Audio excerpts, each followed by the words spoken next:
Palihim na liligid ng kanyang mga mata ang buong palagad. At halos mapapakit si Rafael sa inis nang mapansing puno pala ng CCTV camera ang buong hallway. Kill her. Rafael breathed deep and looked at her. I'm sorry. Napasinghap si Mia. Inihanda ka agad ang sarili at saka mariing hinawakan ng patalim. He pulled out the scissors and skillfully maneuvered it in between his fingers before gripping it. I will make it quick. And a fast spinning scissor leg landed viciously at Mia's jacket sleeves. That one arm that holds the knife, and it totally pinned her against the wall. Mabilis na lingon ni Mia ang kanyang braso, ngunit pagbalik ng kanyang tingin sa binatay halos nasa harapan niya na ito at nakaumang na ng saksak. She quickly threw the knife on the other hand, while watching him thrust his blade in full throttle. She closed her eyes and swiftly shoved the whole thing. Stop! Mabilis na napatigil si Rafael at Mia nang marinig nilang boses na matanda. Marahang umakyat ang kanilang mga tingin sa isa't isa habang pilit hinahabol ang kanilang hininga. You don't have to kill her. I am now convinced that your loyalty is with me and as promised. Mabilis pinirmahan na matanda ang mga papeles sa loob ng kanyang opisina. I will hand over the whole SIBS organization to you. Sambit ito at saka mabilis umalis kasama ang kanyang mga bodyguards. But it was too late. Rafael slowly looked down with immense terror upon his face, while Mia just stood there against the wall, shaking terribly. She totally went out of breath as she gazed at the knife that was filled with blood. I'm sorry. Mia's tears fell uncontrollably as she looked at him. I'm so sorry, Rafael. Nangangatal na iyak nito. Hindi ko sinasadya. Huminga na malalim si Rafael sa kamaring napapikit nang maramdaman niya ang pagpagos ng kanyang dugo. Buong persang hiniglat ni Mia ang manggas ng kanyang jacket. Natatarantang hinawakan ng mga kamay ng binata, pero lalo siyang napahagulhol ng iyak na makita niya ang pagkakahawak ni Rafael sa gunting. He never intended to kill her in the first place. He was holding the leg of the scissors in reverse position, and all he did was a fake move. But Mia got scared. She stabbed Rafael right into his stomach. Mariing niyakap ni Mia si Rafael. I'm so sorry. Iyak niya habang hinahaplos ang buhok ng binata, pero marahan siyang itinulak nito palayo. Rafael smilingly looked at her and gently wiped her tears. He slowly leaned forward and softly kissed her cheek. Congratulations, he whispered. Your ring looks beautiful. And with that, Mia cried even more. Inawakan niya mabuti ang kutsilyo na katarak sa kanyang sikmura. Halos nanganig ang buong kalamnan niya nang bunutin niya ito. You should go. Hinihintay ka na niya. Paulit-ulit na umaling si Mia. No, dadalhin muna kita sa my private clinic dito sa tower. Huwag kang mag-alala. Bahagyang umiti si Rafael sa dalaga. Ang masamang damo matagal mamatay. Her hands trembled as she gently cupped Rafael's face. He bit her lips and her all-welled-up eyes worriedly looked into his. Go! Mahina pero mariing utos si Rafael sa kanya. With a heavy heart, Mia turned her back at her dear friend and ran away, feeling completely miserable. Bakit ba hindi kami pwedeng sumakay ng elevator? Angal ng isang estudyanteng babae. Oo nga, madaling araw na gusto na naming umuwi. Sigaw ng mga estudyanteng hindi makababa sa lobby. Ano bang meron? Bakit ayaw niya kaming pababain? Reklamo pa ng ilang estudyante na nagtipon sa harap ng elevator. Please calm down. Awat ng isang SIBS member na nagbabantay sa elevator. Inaayos ng po sandali yung ilang units ng elevator. Hindi rin kayo makakadaan ng stairs dahil may naayos din po doon. Magstay po muna kayo sa lounge area. Pero natigilan ang lahat na biglang tumunog ang bell ng elevator. Lahat sa rin napatingin habang unti-unting bumubukas ang pintuan at halos mapatanga silang lahat na makita nila ang presidente ng SIBS na nakasandal sa pader nito at tuguan. Sir! Iyak ng mga estudyante. Mabilis siyang pinagkumpara ng mga ito at pinagtulungan buhatin hanggang sa mailabas siya mula sa elevator. Ang alam ko may hidden facility sa West Wing. May malaking private clinic doon. Mabilis na wika ng isa sa mga red SIBS. But we need the doctor. Natatarantang wika ng isa sa mga estudyante. I'm a medical student. Isang tinig ng babae ang kanilang narinig mula sa kumpulan ng mga estudyante. Lahat sila napatingin sa babae ni salita na ay naglalakad na papalapit sa kanila. Ito'y walang iba kundi ang top student na tinulungan nila Ana at Rafael kanina laban sa mapang-abusong major sponsor. Graduating pa lang ako this year but I'm confident na kaya kong procedure. I will help.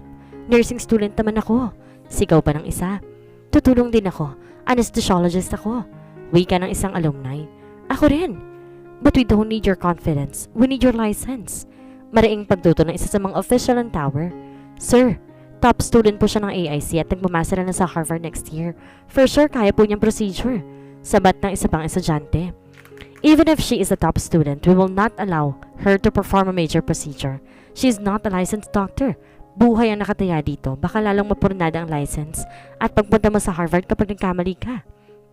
Nagsitahimik lahat ng mga estudyante. License. Harvard. I don't care what will happen to me after this, but I'm going to save this man no matter what it takes. We will never permit you to...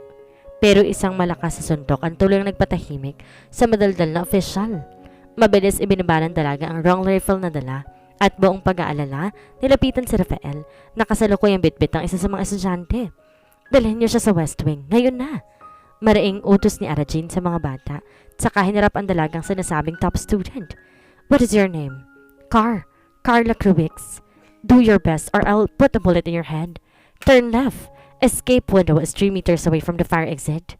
Wika ng voice prompt. Umiiyak na tumakbo si Mia patungo sa hallway. Mabilis siyang lumiko sa East Wing, hanggang sa makita niyang itim na rappel cord na nakasabit malapit sa escape window. Kaagad niya itong kinabit sa harness belt at mabilis na sumampa sa veranda. RS-01, nasa na si Mia? Nagmamadaling tanong ni Kaito habang tumatakbo. Bahagyang napadilat si Rafael nang marinig ang tinig ni Kaito sa device.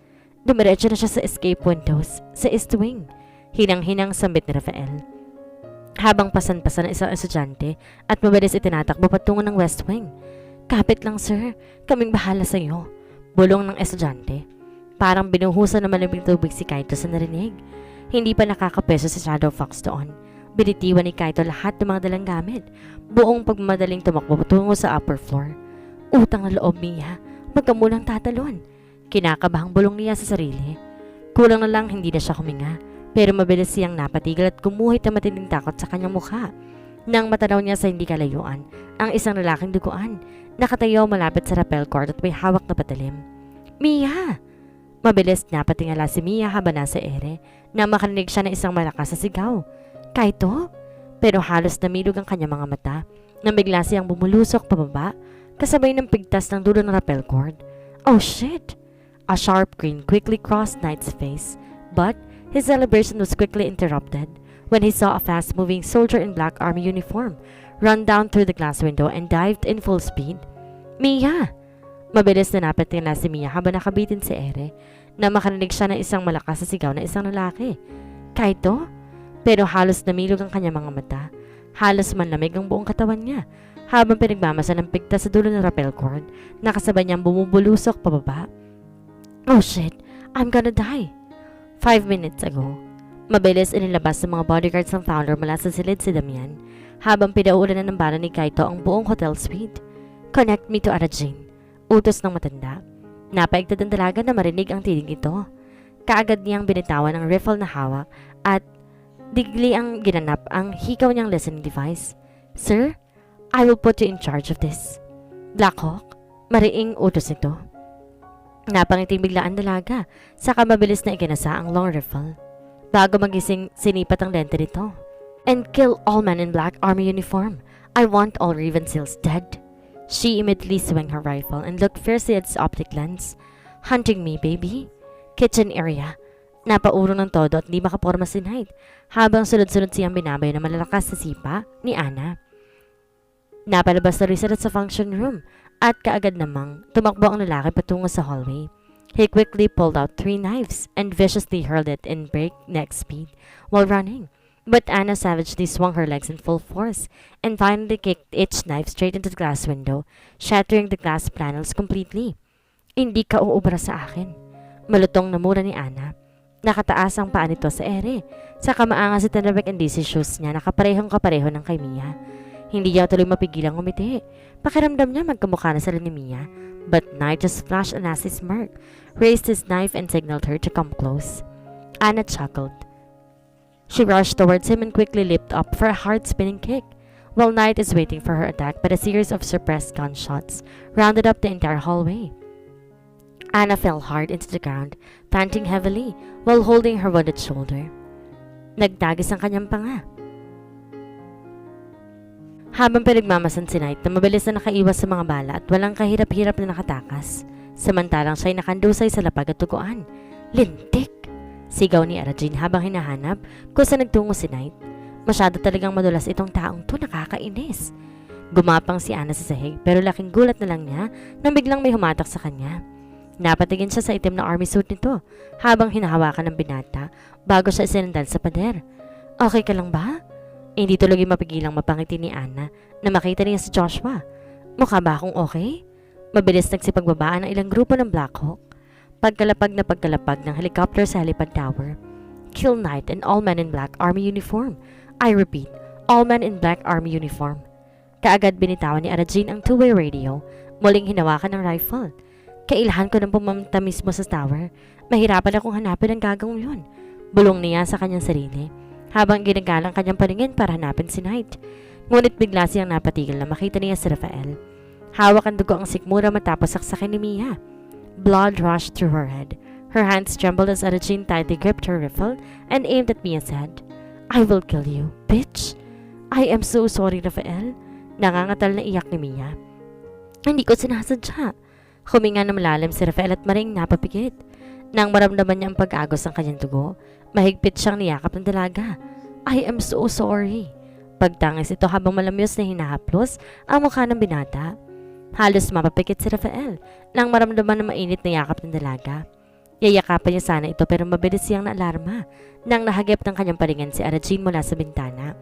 Bahagyang itinulak ni Rafael si Mia papalayo. Mabilis iniharang ang sarili sa dalaga. Buong gigil na napasuntok sa hangin si Arajin nang matakloban ni Rafael si Mia. At kahit anong pesto niya hindi niya masipat ang ulo ng dalaga.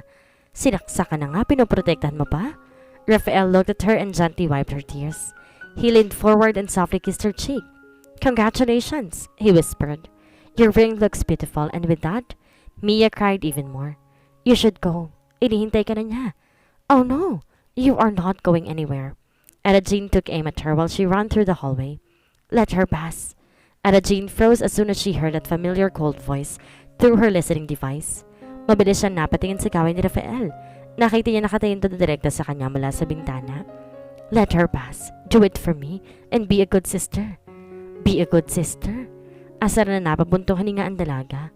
Brother and sister in papers. But I always considered you as my little sister.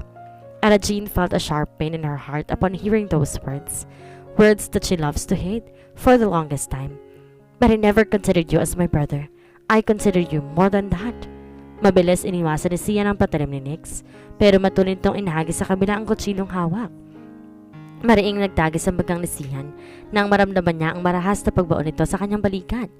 Nix shoved him hard against the wall, but Sian tightly gripped Nix's left arm and swiftly slid his, pinning his right in between his armpit. Mabilis na pinalibutan ni Sian ang kadena sa braso ni Nix, saka buong persang sinipa ang putol na bintig nito. Halos mapahiyaw ang kanyang kalaban nang maramdaman nito ang malutong na pagkakabali na itaas na bahagi ng kanyang hita. Sa pagkakataong ito, siya naman ang binalibag ni Sian sa pader. Binunot niya ang nakatarak na patalim sa kanyang balikat at saka mabilis na iniratrat ang leg nito paikot. Sa loob lamang ng ilang segundo, hindi man na nagkaroon ng pagkakataon na makadaing sinig sa nangyayari. Sian gritted his teeth. He savagely slashed Nick's lifeless neck and blood splattered across the cold wall. Nobody beats me with a knife. Parang iba talaga akong patayin, ha? Gigil na bulong ni Knight habang mabilis tumakbo patungo sa helipad ng tower. Ngunit bigla siyang napahinto sa pagtakbo na mapansin ang nakakalang na rappel cord sa malaking tubo ng pasimano. Kaagad niyang nilapitan ito at sinilip po saan patungo ang cord. Hindi niya mapigilang mapangiti na makita niyang si Mia ang may gamit ito. Biruin mo nga naman ang pagkakataon. He swiftly flipped his knife, but got totally distracted when a young man in black army uniform appeared out of nowhere. The guy quickly pulled out his gun in order to stop him, but Knight did not waste time and dashed the rappel cord relentlessly. Kaito froze in extreme terror. Mia! His celebration was interrupted when he saw a fast-moving soldier in black army uniform run down through the glass window and recklessly dive in full speed. Biglang napatigil sa pagtakbo si Joshua nang makita mula sa bintana ang isang figura na isang taong nakaitim na mabilis bumulusok pababa ng tower. Agad siyang lumapit sa bintana. Binuksan ito at halos na pamaang siya habang pinagmamasdan kung gaano katarik at kung gaano kadelikado ang tinulon niya. Tama nga si RS-05. Hindi basta-basta si Shadow Fox. Sino ka ba talaga, Jake Suarez? Mahinang usa ni Joshua sa kanyang sarili. We spoiled a man wearing a black army uniform, gliding across the tower. Good! Matigas na wika ni Arajin. nang marinig ang tinig na isa sa mga member ng Black Hawk mula sa two-way radio. Blow him up! Mariing napapikit si Mia. Wala siya magawa kundi yakapin ang sarili. Damahin ng malakas hampas ng hangin mula sa kanyang likuran. Habang mabilis siya nahulog sa tower, she opened her eyes once more, but a distinct figure of a man wearing black amidst the starlit sky was fast approaching, right on top of her. With one arm on the rappel cord, he quickly extended his other arm and reached for her. He grabbed her close and hugged her tight. "I got you," she almost cried when she heard Cian's voice. She buried her face under his shoulder and held him tight. He single-handedly maneuvered the cord and swiftly glided across the tower. Pagsandal niya, kaagad niyang nadama ang basang balikat nito, kaagad nito tinignan. Pero halos suminto ang puso niya na makita ang dugo ang balikat nito. "May tama ka," buong pag-aaralang wika ni Mia. "Sus, kagat lang yan ng dinosaur."